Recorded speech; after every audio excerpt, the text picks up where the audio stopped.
Welcome everyone to another episode of Rift with Friends.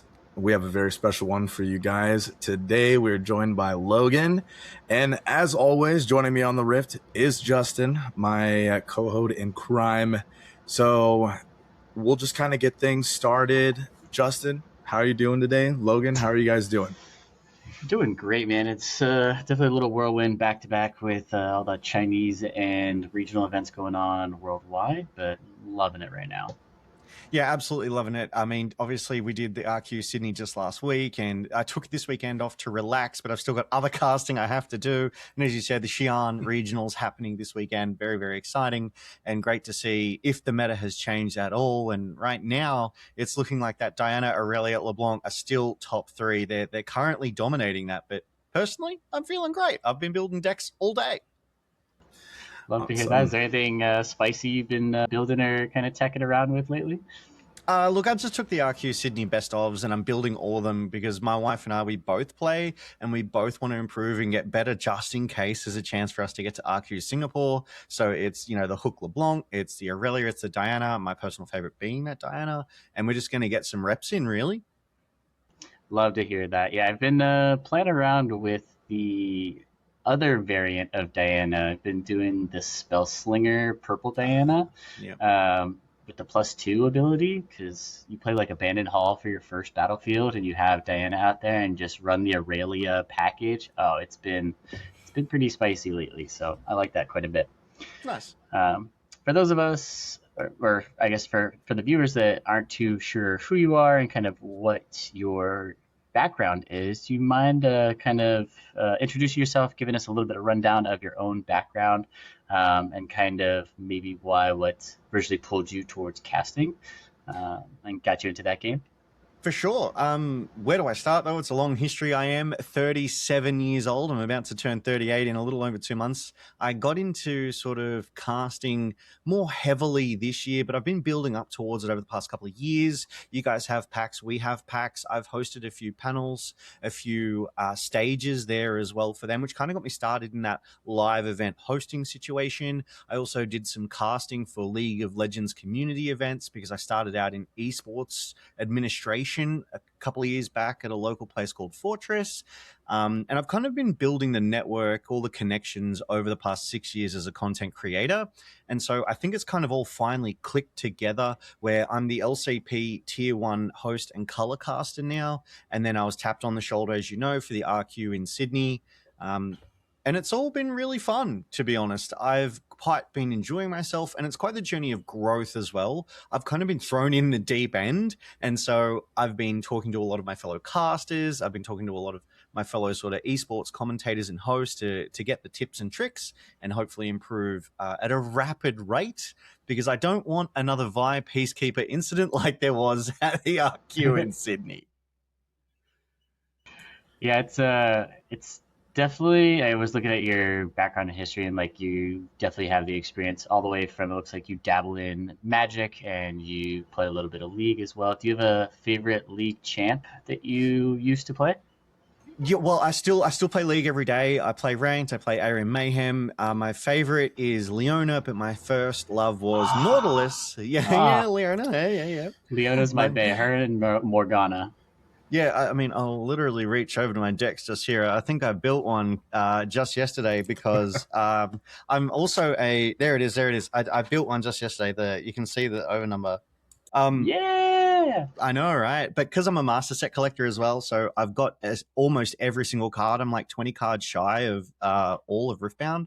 But yeah, Nautilus is my favorite because he's got that great barrier reef connection with Australia. They obviously sunk that statue from all the donations. So that really drew me to Nautilus. And then I fell in love with Hook Champs and went to Leona. I find she's just a little bit more resilient, a bit stronger with the CC side of things. And you're right, with Magic the Gathering, I've been playing that for nearly 20 years. I do a lot of content creation in the Magic the Gathering space as well. Have my own YouTube Commander series with my co-host and co-owner Fizz. And that's called Midnight Mana, which is just phenomenal. So I already have that love of that TCG, and it just easily translated over to Riftbound with an IP that I'm already comfortable and familiar with. I was gonna say that's kind of the interesting part with this TCG. It's like I have met so many players that have been League of Legends IP fans, but never played a TCG and are slowly getting into Riftbound because of that IP. Yep. And then kind of the reverse. I know plenty of players that are like huge Magic fanboys and like just wanted a new TCG to spice things up, and so they heard about Riftbound, but they've never played League of Legends. So it's interesting to see kind of these two worlds collide and blend together. I know Corey's been playing a little bit of League of Legends, played some Magic back in the day as well. So Yeah, I'm a solo laner. Unfortunately, I prefer to be on a tiny little island, but set main, also set main in Riftbound. I just like to punch, go ahead first into it, and it's been a lot of fun. I think that the Riftbound community also has been really great in general. It was really fun to have. I had the same kind of transition, started with Yu-Gi-Oh back in the day with TCGs, and then played League of Legends, and then everybody kind of grew up, went their separate ways. So I didn't have a lot of the old connections. We still talk and do that kind of stuff, but it just wasn't the same. We didn't have the time to game anymore. We got kids, families, that kind of stuff. And then when the Riftbound TCG came out, it was refreshing to be able to establish some old nostalgia with League, as well as TCG roots coming from Yu-Gi-Oh, Magic. More Magic than Yu-Gi-Oh, but kind of going a little bit back and forth there. But I had a good time with it, and then from here forward, it's been a fun adventure. It's been really cool seeing the evolution of the entirety of Riftbound, the game, the community, and just the fan base, the support, and everything that goes into it. So when you're getting ready for some of these larger events, we don't really get to hear your guys' side of it as much. Kind of the casting side, the back end of it. What is it like getting ready for these games? What do you guys have access to as far as information is for these matches? Kind of what's the behind the scenes, and what is that? How do you guys deal with that? Yeah, so I'll answer this as best as I possibly can. We knew that we were locked in for the gig about 2 months out prior to the event. And the sort of resources we have access to are much the same as the rest of the community. We look at a lot of content creators. We look at a lot of previous RQ history. We look at a lot of the Chinese games as well, because they have statistically more reliable data through pure volume and quantity. But that said, there is differences between the Eastern and Western metas, so we have to kind of balance that. I was kind of, some would say unlucky. I personally felt lucky coming into the first of the new set, obviously being Unleashed, where a lot of people aren't going to know as much about this set as they do about Spiritforge and Origins. So I, myself, and my wife, who is a set main as well, we got about, I want to say 200 plus reps in on these Unleashed decks before it was even released, right? Because obviously they do all the card reveals, and then, you go and print some off, and then you play with them. And so it was a lot of practice. But another thing that I did as well is I did reach out to a lot of the former RQ casters. I spoke to Casanova, I spoke to Medic, and a couple of others, and I got sort of their opinions, their thoughts, their takes in preparation for the RQ.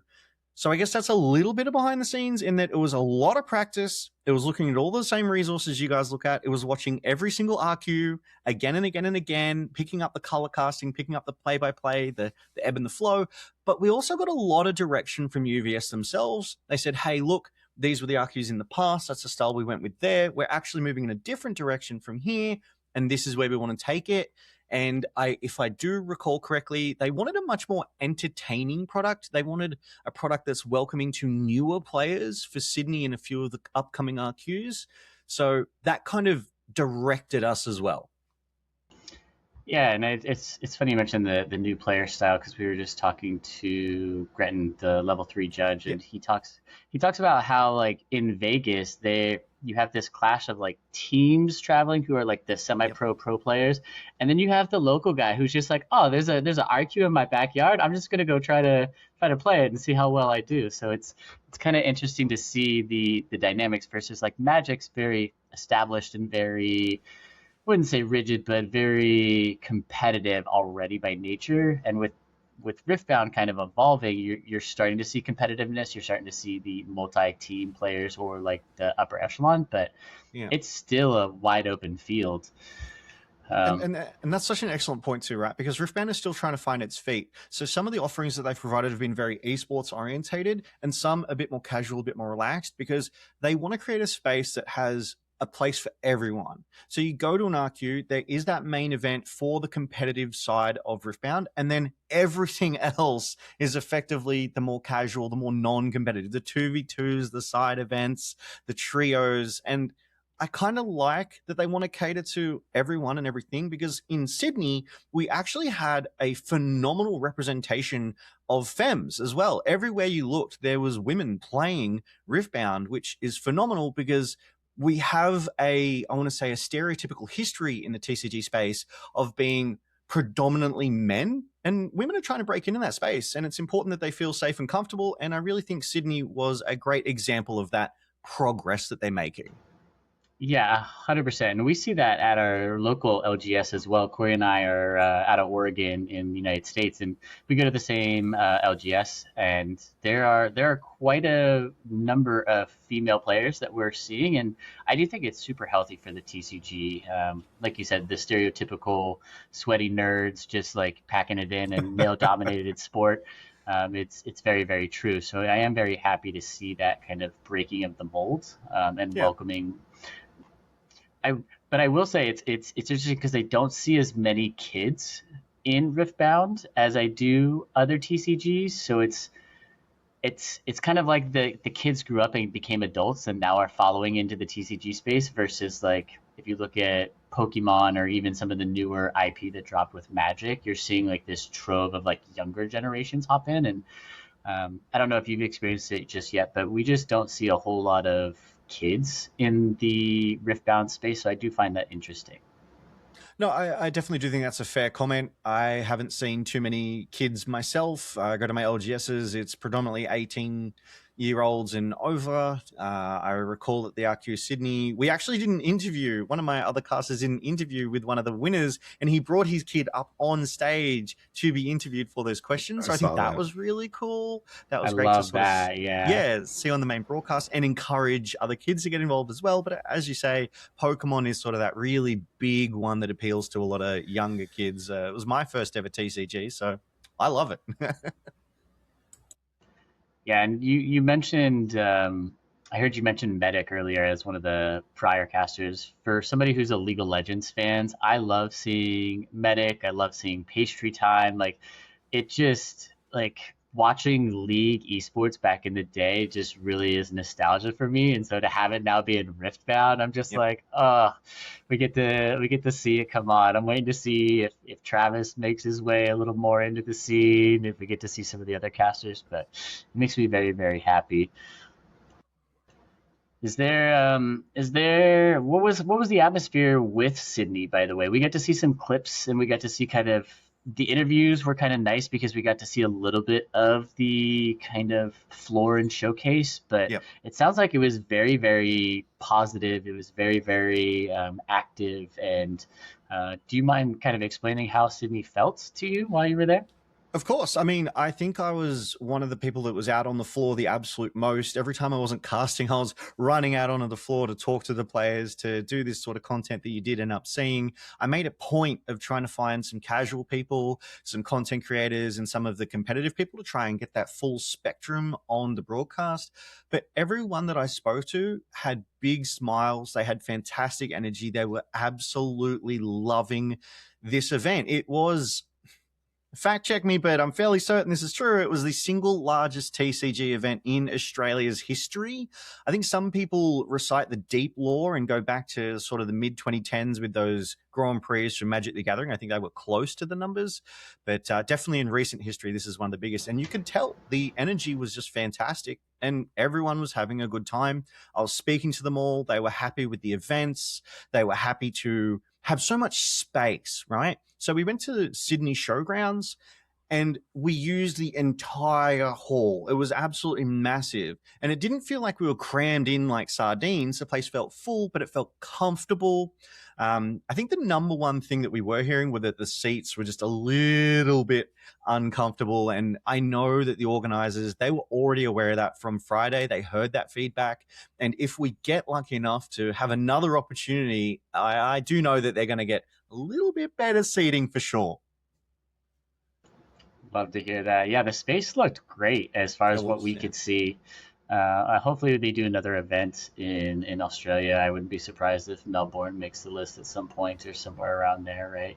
Yep. And Australia is growing pretty heavily into the TCG space. I think there was 1,405, 1,402, something around there player turnout. So that's pretty large. Was there any? Yeah. Well, go ahead, Corey. Oh yeah, not only that, it was a really wide range of player base too. I mean, Prismaticism was there. You had a lot of the guys from CTCG that were there and CTC that were there. You had just a lot of different ranges of talent. Was there anything or any kind of deck or match that you got to see maybe off to the side that really kind of struck your attention that was just really off the meta or off the wall, that when you were kind of walking around, or was it all just pretty standard? From what I saw of the main event, it was all pretty standard. I mean, these guys, they've been practicing, they've been training, they want to get in there and they want to win. I will admit the Leona best of from L actually surprised me, leaning heavily into those Aurelias. It felt a little light on in that stun mechanic, but it definitely had the buff mechanic working for it. So I was like, I see the synergy. It just felt a little off kilter from what I expected out of a Leona, but I love that it worked, and I love that Elle did get that best of. We did get to see her on the main broadcast into Diwali on that Diana. But one of the things that I did really enjoy when I was walking around was the 2v2s. So many people got involved with the 2v2s. The night before, there was 80 signups. The morning of, there was something like 350 plus.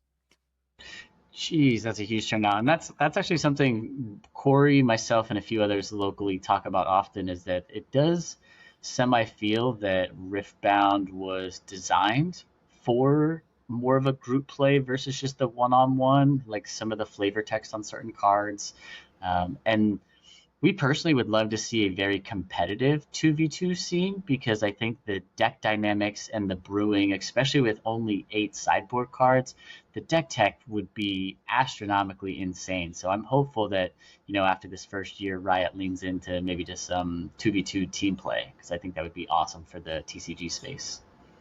Yeah, I mean, 8 cards in sideboard, what's that? That's 15% of your main deck of 40. Like, that is a significant impact. Even in my own, I think, Aurelia deck that I was playing, I've got my 40 main, and my 8 is full gear hate. Like, I swap in the gear hate package. That's what I call it, right? And that's the sort of thing that we can do with these decks. So I would love to see a little more support for 2v2. I definitely think the community is growing to learn it, become more comfortable, and desire it as well.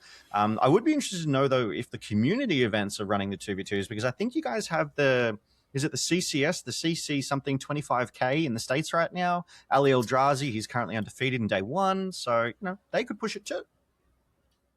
Yeah, absolutely. And just recently we had one at our LGS where it was a 2v2 kind of a skirmish, if you will. And it was pretty fun. Me and my buddy played Set and Lee Sin.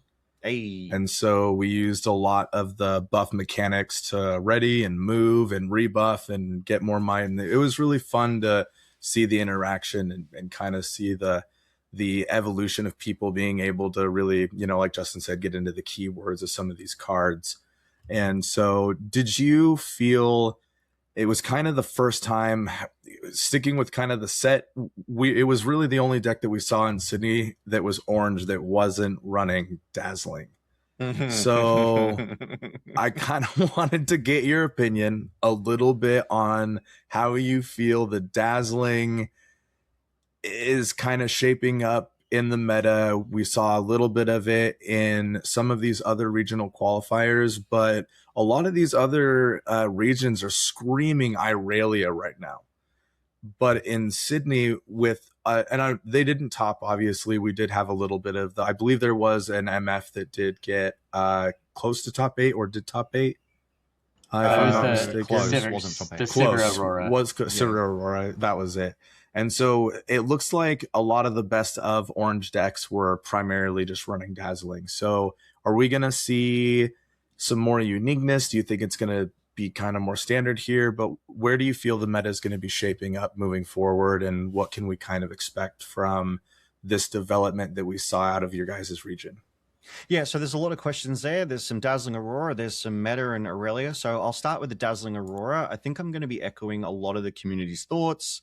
I personally am comfortable with Aurora existing, but I do understand what they say when Sydney produced some results that I think a lot of people were expecting, where Dazzling Aurora had very, very high representation, right? I think it is problematic in that it is clear and away the best build for any deck that has orange in it, any deck asterisk, right? And that creates a design problem. Why doesn't orange have other options that can compete with Dazzling Aurora, right? Like, let's try and get something out there that encourages that creativity, encourages other solutions into these meta matchups. I'm a fan of Dazzling Aurora. I personally like it myself. I think it's very easy to play around. It's very obvious. It has one line. You sideboard in a Gear Hate package. And frankly, if you put all 8 pieces of your sideboard as Gear Hate, you will hit at least 2 of those cards, especially if you have card draw, and you'll be able to hate the Aurora off the game, right? Like they can't hard cast Elders. They're 12 and 4. You hard cast that, like, you're so far behind, you've already lost the game. So Dazzling Auroras, they have a space. I think, yes, they are oppressively strong right now. I would love to see something else come through for body so that they have other options, but it's also easy to counter build against that. Aurelia, I'm a big fan of Aurelia. In closed door conversations, I was saying that I really do think she's quite strong and I expect a good showing from her. But I'm more of a fan of Diana, which is why I predicted the Diana. It was like a personal bias towards her overnumber card, because as a master set collector, I was like, oh, I love the art. Yes, Diana. But then you start to see players like Alan and Diwali on the Diana, and you go, okay, so Diana's obviously strong, because these pro players, they don't play weak legends, right? But I'm glad that Aurelia had a great showing. It felt like Spirit Forge, she should have won, but she just always was that second runner-up. So it's nice to see her up there. I think she will remain strong through Unleashed. But this is a brand new meta, and it hasn't been solved yet. Right now, CTCG, Zidane, Daniel, he's on an absolute tear on that Hook LeBlanc. He's inspiring people across the world to play this deck. But I think we've still got so much left of Unleashed that people will be able to pull that apart and they'll be able to build a counter to it, because that's the overall design of Riftbound, right? No one legend is insurmountably strong. There's no one legend that you can constantly slam and jam and be undefeated on. There will be an answer.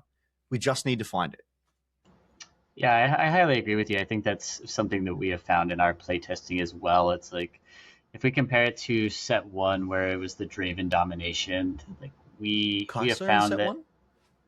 Or sorry, Kaisa, and then Draven into set 2. Sorry. Cool. I was like, no, we found that there's not, like, obviously there's powerful decks, and there's, like, I would argue the big 3 that are kind of the top end of skill expression for some of these competitive players, but. Any deck can really take a game off of some of these top tier legends, and it's not so laser focused that, hey, it's only these 3 that are really going to affect the meta. We saw in the top 8, we had at least 4 or 5 different, legends, 6 total, which is super healthy for the game. And I do think you're right. I think we are seeing the evolution. I think a lot of people command bans very, very early, and they forget that we're 3 sets in, and these sets were designed in a vacuum. And I tell everyone, give it a year. After a year, once we're rolling and we're steamrolling, then we can start talking about ban lists, because you're seeing the deck do well. essentially for whether it's China or the Western side. And then within like a few weeks, you see it evolve very quickly that it's solvable, that there's a key piece that people were missing that they didn't necessarily try, or you're seeing people really deck tech to the point where now this deck isn't so difficult. I think you're very right with Aurora. The line is very linear. It's very one-sided. There's not like this huge swing where if I'm playing like an Ezreal, I have to worry about 900 different cards that they might be able to pull out. And you're very spot on with the gear hate. That's Corey's favorite thing to do. I think Corey's entire sideboard is gear hate, and he's just like, get him on in there. Game 2 and 3, we're doing it. 2 salvage, 2 ash, 2 auction, and then we just kind of roll it. Double sabotage. I don't let it hit the ground. I can take a gander, and then Ash is great. Take a look. If I happen to see something that's gonna annoy me, Thousand Tail, anything like that, especially anything minusing might, I just want to get it out of there. So to your point, actually, you raise an excellent thing around Unleash, that Ash focus, right? I'm currently building every single best of from Sydney. I've had to go out and get like 30 Ash focusts because she is in every single order sideboard minimum. She's underrated for sure. Yeah, absolutely. It's a heavily underrated card, and I know that there's a lot of uniqueness right now with some people testing out some Victor running Portal Ash and being able to Ash trip twice. You can do it with Thousand Tail where you're just constantly flickering. There's also the Inspector who it's almost like Cole, and you can even just keep blinking him and just you're running 3 Cole, and you also have 3 Safety Inspector, and now you have 6 Cole. Yep. Congratulations. So seeing a lot of this uniqueness coming out with some of the portaling and a lot of the Ash tech. I loved Ash. The Freljord has always been a huge fan of mine too. I love the lore behind it. It's a great one. If you guys have a chance to get into any of the lore of League of Legends, the Freljord is awesome. So check that out. But it's really cool to see. Do you think that some of these side decks was it surprising besides Ash to see any of the sideboard techs that you can remember specifically? One of my favorite sideboards that I do recall watching was, I believe it was Diwali on that Diana. He had 3 Vex Apathetics in his main, and obviously we don't get sideboard information, but then game 2, he ripped out 3 Vex Cheerlesses, the cost reducer, cost increaser for your opponent, and I just thought that was a fantastic piece of sideboard tech because it completely changed how you're going to fight around those battlefields. Because if your costs are so heavily reduced, you can do a lot more into your opponent. And I actually do believe it was that Diana into that Leona matchup that we saw with the L. When speaking of lore, it was fantastic to be able to get them on broadcast and call out those star-crossed lovers. But that was a bit of sideboard tech that I really did love seeing. The triple Vex Apathetic out for the triple Vex Cheerless in. And it's just that creativity, that ingenuity that really helps provide answers into a lot of these harder matchups, right? There's even Aurora matchups where people sideboard in 3 actions to steal your opponent's Auroras, and then when the Aurora player does that, you're just bouncing them around, and it creates this kind of fun little loop. But yeah, smarter people than I, the professionals, they've got just amazing solutions to every problem. Yeah, I love to see the evolution of deck tech from event to event. I'm very excited to see when China and Western are kind of on the same release schedule, hopefully on the best of 3s. I know it's going to be so nice because I think we're going to see a greater evolution to the game and kind of a faster evolution as well because, like you mentioned earlier, China's on a faster schedule. They have more bigger events more often than the Western side. So it's going to be nice to have both of those kind of blended together. Was there any matchups or any... It could be on camera or off camera that was most exciting for you, whether it was as a caster or as a fan, that you get to see at Sydney? Yeah, a couple, right? So obviously most of the games I got to catch were broadcast games because I was at the caster table, and when I wasn't at the caster desk, I was either out on the floor talking to people or I was in the back rooms prepping for the interview for the winner of the game. I wasn't casting.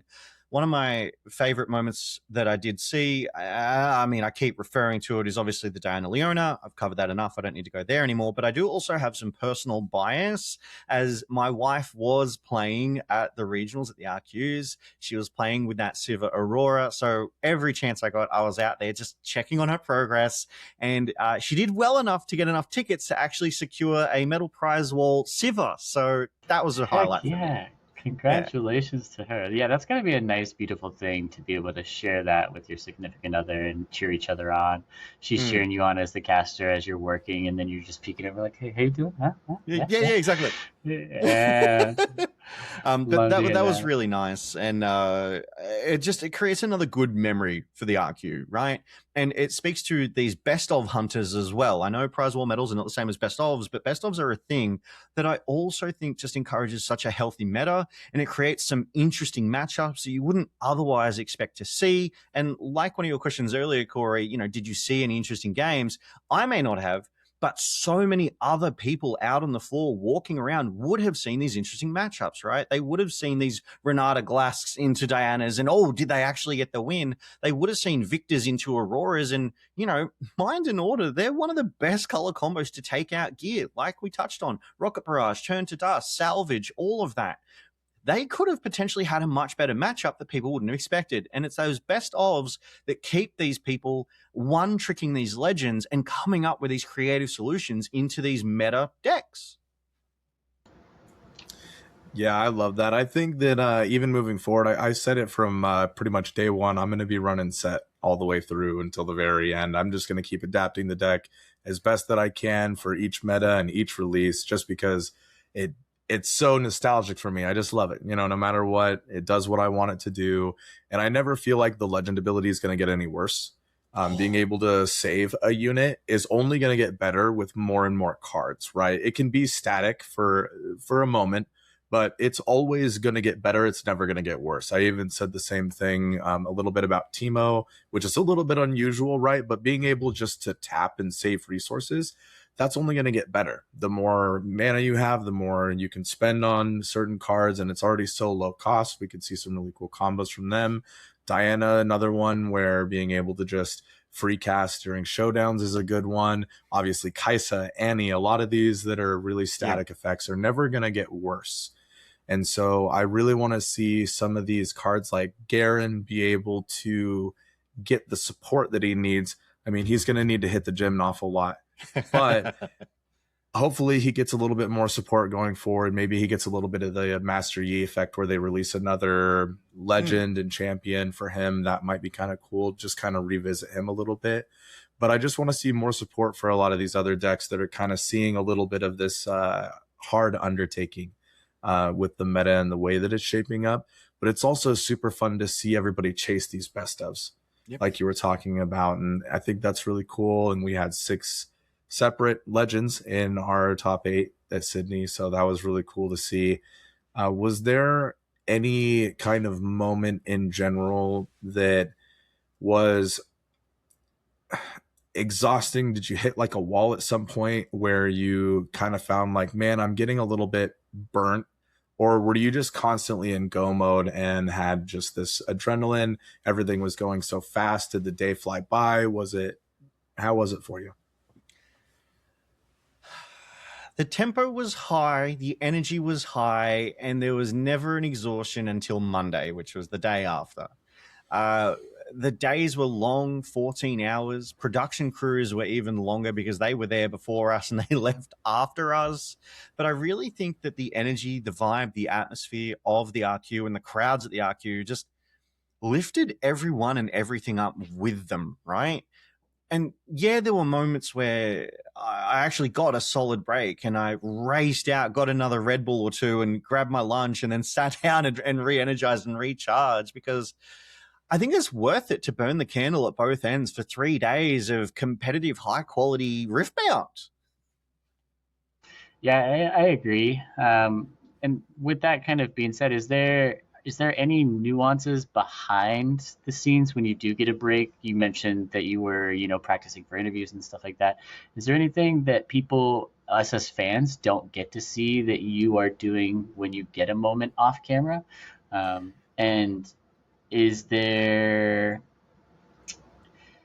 I guess, a two-part question. We'll ask that Yep. part, and then is there a balance while you're live casting as well that you have to find when you are trying to cast for newer viewers versus trying to also engage like high-level players as well? Yeah, okay. So 2 questions, behind the scenes and balancing broadcast for new and pro. So I'll start with behind the scenes. So we are literally just behind the featured tables. You'll probably see these when you go live to any regional qualifier. There's like a black curtain that creates the backdrop for these featured table matchups. Production and casters, we're literally just on the other side of that curtain, or at least that's how it was set up in RQ Sydney. We've kind of got our own corner with our table in front of us. We've got the Riftbound, wall behind us, as you'll see on the broadcast, and we've got a full audio suite set up front mid of our desk, which you don't see because of the angle of the cameras. We had, I think it was 3 lights facing us to give us good lighting. We had several cameras to give us the front double shot and individual single shots. We also had a giant TV in front of us, so we could actually watch the games, so we knew what we were talking about. So that's like a little bit of behind the scenes for the casters when we're live. When we're not live, the 2 casters who were just live and go on break, one of them will stick around and watch the next game because they're going to interview the winner of that.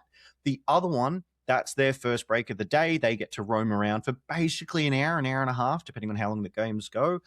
They just get to roam and do whatever. Go and eat, go maybe even squeeze in a game if you think you're quick enough with it. But that's generally the flow of the day. And in Sydney, we were going 2 for 2. So it would be 2 on, 2 off, 2 on, 2 off, that kind of thing. As for balancing new versus professionals, I will be frank, I think this is something that I didn't do fantastically. I did put up a post out there on socials and say, hey, please provide me some feedback. And I think I lent too heavily into the new side and not enough into the pro side. All too often, I was straight up reading cards out so that you knew exactly what it was going to do. But by the 30 millionth Vex apathetic, I think everyone watching knew what Vex was going to do. And I feel like I really needed to sort of curtail that word for word verbatim casting by that second day, because part of the direction that we actually get a little bit more behind the scenes is day 1, it's more about the fun. It's more about the jank or the legends we know we won't be seeing on day 2, right? Which is how we got that Rengar matchup in round 1 that went absolutely infinite with the Blind Fury Dragons. Oh man, that deck was so exciting for me. I think he just honestly was too in his head to finish those games because he was just trying to just play the whole thing out. But when I saw that Rengar deck, I was like, dude, what is this madness? Like, this was not like, we've seen dragons, but like I have not seen kitty dragons, and I was very, very stoked to see that. Yeah. But that's just one example, right, of the games that we try and get on day 1 because we know we won't see them day 2. And he's actually a local of mine at my LGS Obsession Gaming here in Victoria. So it was really, really cool. Nice. That's awesome. Did you have any kind of, or I guess you and the other Riot staff, do you guys have any superstitions or anything behind the scenes that you guys try to counteract with any kind of ceremonies or anything that you guys try to do, any kind of like shouting outs? Or we used to do like the whole like energy brings you up, brings you down thing back in the day. But is there anything that you guys do to kind of ward off the bad juju or any superstitions you guys have backstage? Yeah, so just a point of clarity, you mentioned you and the other Riot staff. I'm not Riot staff. I am sort of contracted. Gotcha. I just want to make sure that that's crystal clear. Yeah, no worries. Yeah. But no, I personally am not superstitious. I didn't do any sort of shake off the bad jujus. I just did all of my prep work. Like I mentioned earlier, I reached out to previous casters. I reached out to judges. You actually mentioned Grenton earlier. I reached out to him. I jumped in a call with a couple of other judges. So for me, it's hard prep. It's research. It's practice. That's my, if you will, anti-juju ceremony. Love that. Yeah, you just gotta mentally prepare as much as you can, and like there's obviously gonna be curveballs, but if you're prepared for 90% of what's gonna be thrown at you, I think dealing with a little bit on the fly 10% is all right. Yeah. Speaking of with prep and kind of casting, Is there, and it's not just with Sydney, but in your big experience, is there any, I guess, flow state issues if you and maybe your other caster don't necessarily mesh together? I mean, it seemed like the Sydney team was having a lot of fun, so I don't necessarily think that there was any flow state issues there. But do you ever have any? You don't have to name names, but how do you, I guess, deal with maybe not the best conversation, or how to keep a conversation going when maybe you're not really feeding off your partner as much? As the color caster, you're supposed to kind of be more of the ability to fill that dead space. So how do you deal with that? Look, I don't think this is something I've had to deal with too often. I definitely didn't have to deal with it at RQ Sydney. Shout out to Profound Rice. She was actually a fantastic play-by-play to work with, so there was no issues there. I almost think the best example I can talk to here is almost in a professional workplace setting. When you don't gel with someone, when you don't vibe with someone, um, you kind of you're left to pick up the pieces, if you will. And like you alluded to, I think color is the best place to pick up pieces because you can story more, right? You can work on building that high level storyline. You can work on building the lines that could develop in those games and then throw to your play by play when those plays start to happen. And ultimately, it's about making it work no matter the synergy level, right? We're professionals and we need to be able to make it work. Ricey and me, we never worked together in a casting setting before. We are known to one another. You know, we're both here in Melbourne, Australia. We've both in the same sort of similar content creation casting circles, but we've never worked together. So it was just great that we actually managed to gel and to synergize. It's a terrible answer because I haven't really had to overcome that challenge in the casting space. Yeah, the Sydney team just seemed genuinely having so much fun. It's interesting to hear that you and Rice actually haven't had any practice or events together, because we did have a little practice together before the okay, event, but we've good. never worked together in like a full professional capacity yet. Yeah, you guys meshed really, really well, and I think at least I know stateside, it was kind of our first introduction to some of you guys, and I think Yep. it was really nice to kind of see. I personally, I got to see you on one of the Facebook groups. You posted a little early that you were going to be there, and I was like, oh man, I'm a fan of all things casting, so I was like, oh, who are these people? I gotta like get to know them. I've never heard Yeah. some of these names, but I think you guys did a stand-up job. I don't think there was any dull moments. Even when we're waiting, I know we had to switch a few times to some of the caster Mm, games just to kind of mm. fill space and kind of keep that going. So that Oh, was kind great. of cool to see. Yeah. Are there what's next for you after Sydney? Do you guys have any plans? I know you're contracted out, but do you get to now get dibs on kind of maybe some events if it comes back to Australia? Are you planning on doing some stuff in Magic? What's next on the docket for you? Yeah, so a few things. Next on the docket is I'm obviously just going to keep doing my Magic the Gathering content creation as well because I love Magic the Gathering.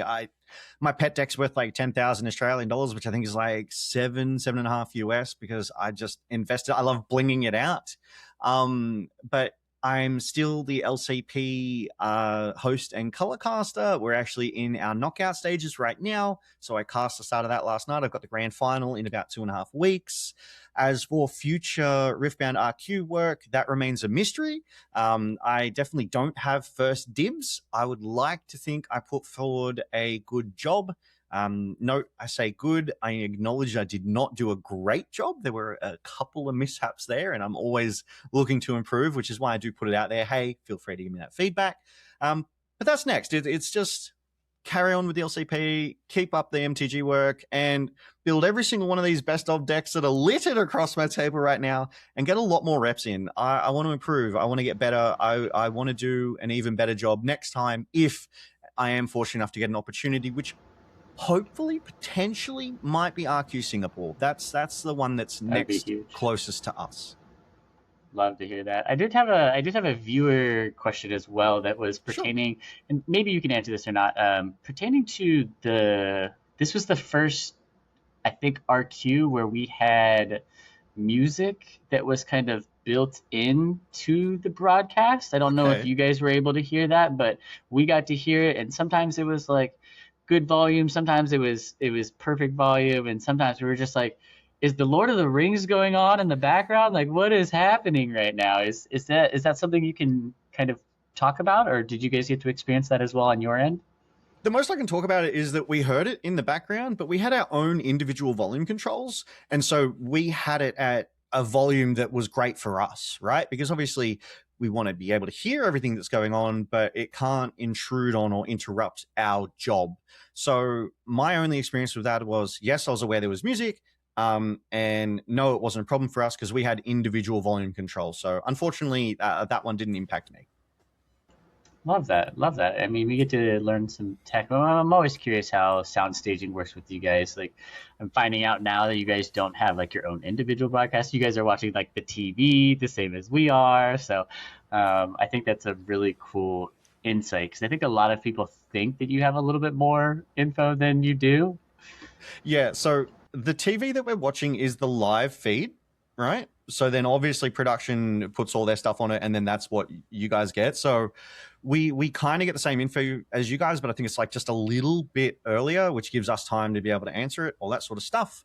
And I think you were just mentioning info. Yeah, right. So a little information, right? You know those cards that pop up on the production, right? As the cards are played, they pop up. There's actually a team of judges, I think 4 minimum, up to about 6 or so, that sit out the back in production with us. And they're the ones who are bringing up those cards that you see on production so that we can all read what's going on. So, like, that's a cool little behind the scenes that I don't think many people are aware of. Judges do a lot of good work. I did It not sounds know like that the judges were doing that. That is wild. Yeah. it sounds like there's a lot of little different levels to it. What are some of the other little production levels that you guys kind of have? Do you like how does that all work like on a from the top to the bottom kind of standpoint? Oh, gee whiz. All right. Well, first of all, I'm not a professional production person, so take Yeah, this with a grain no of salt. worries. There was a dedicated audio team who would mic us up in prep for interviews with multiple boxes for audio. So that was fantastic. We had to work very closely with them in terms of timing as games were coming to an end. We were actually sort of helping them understand the pacing and the tempo of these games so they knew when they had to get ready to mic. So that was really cool to get involved with them. There was multiple camera people, right? So there was obviously featured table cameras, there was casting table cameras, there was, I believe, roaming cameras throughout the entire hall, and they all fed back into the production studio. There was a couple of, and God forbid, don't cancel me for this because I don't know their names, but desk jockey, like camera desk jockeys who were picking which camera needed to be on which scene, when and where, right? So Oh, it like was camera one, camera two, camera one, yeah, camera two. that Got you. exactly. Yeah, yeah. Yeah, camera 179, and you're like, we have that many cameras, and you're like, no, we put that in its own group, and then there was social team as well. I think there was 2 dedicated squads of social teams who would like they'd run out, get a whole bunch of content, come in, offload. The second team would head out, do a whole bunch of content, come in, and vice versa all weekend long, which is how we got those sound bites, those interviews, those tours of the showgrounds. That I was the one lucky enough to be able to do that. So there was socials, there was audios, there was production, there was camera crew, there was lighting crew, like full rig of lighting. They had ladders, lights, the works out the back there, and they were on call like all weekend long to make sure lighting was Mickey Mouse, so our players looked great. And then the judges. There was a second caster table, the one that wasn't for broadcast, where we would sit on our breaks or watch the games to prep for our interviews. And that's about as much as I can remember at the moment. I hope I got everyone because they all deserve their recognition. That's insane. I mean, I think it's a lot bigger in production. I think yourself and Grenton has talked about this pretty extensively of like how many people are pulling strings, especially when they think, it's just Riot, this big old company. It's like, no, there's like Riot, there's UBS, there's local staff, there's staff incoming, there's production, there's lighting, there's cameras, there's so much that goes on to make sure that this is a smooth experience. I've got one personal question for you before we kind of give you the stage for shout outs and wrap ups. How do how do you deal with the bright lights in casting? You know, I've done casting for a little bit. I've done some streaming myself, and like, are you just at this point so so numb to seeing the light, or is there good ways that they make it so it's not directly there? Because for me, it's like it's just always there. I can't say I've ever had a problem with lighting.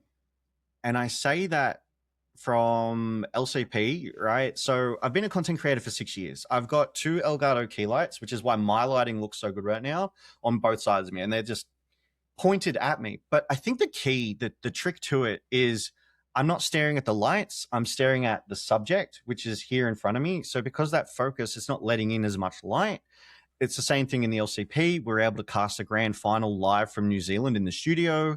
We had so many bright boxes around us, but again, we're focused on the TV. We're not looking into those lights, so that kind of really helps it. And the same thing again with the RQ in Sydney too. They were bright light boxes off to the left and the right, and above in front, right? So that you would think that would be the one that would set us off the most.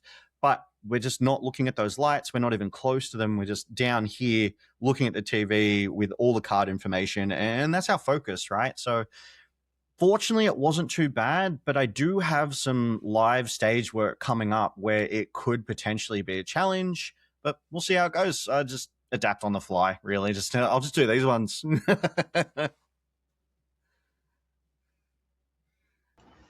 Yeah, that's Awesome. that's something I've struggled with as well. Is like just lighting. I'm trying to get lighting myself kind of properly done, but that's something I've just gotten used to. I like keeping it off center a little bit so it's Yep. not so just direct. But I've seen some behind the shots where you just see the wide panels of lights, and you're like, how are you not blind right now? Like, Well, a little tip: if you've got your own lighting, you can actually turn it into the wall and bounce the light back, so it's much softer. There's less oh, glare as reflective. well. Yeah. Because I do know you're wearing glasses. That actually minimizes the glare. It minimizes the reflection if you bounce it into the wall. Yeah, to be honest, that's why I wear the hat a lot more, because if I don't wear the hat, you'll be able to see the giant dome light that's like right above. Like Yes, if I look up too far up, there it is Yeah. right there. The So anime glasses gleam. shing shing That's it. shing shing. Yeah. All right. Do you have any shout outs, Logan? Just you want to run through really quick? Fans, family. I want to thank Jesus. No, I'm not religious. Look, Shout out Jesus. Yeah, or any projects you're working on too. I know you're doing your own thing, and you guys are kind of some side projects too. Go ahead and shout them out. Go ahead and drop all your socials. Let us know what you're doing, and kind of, yeah.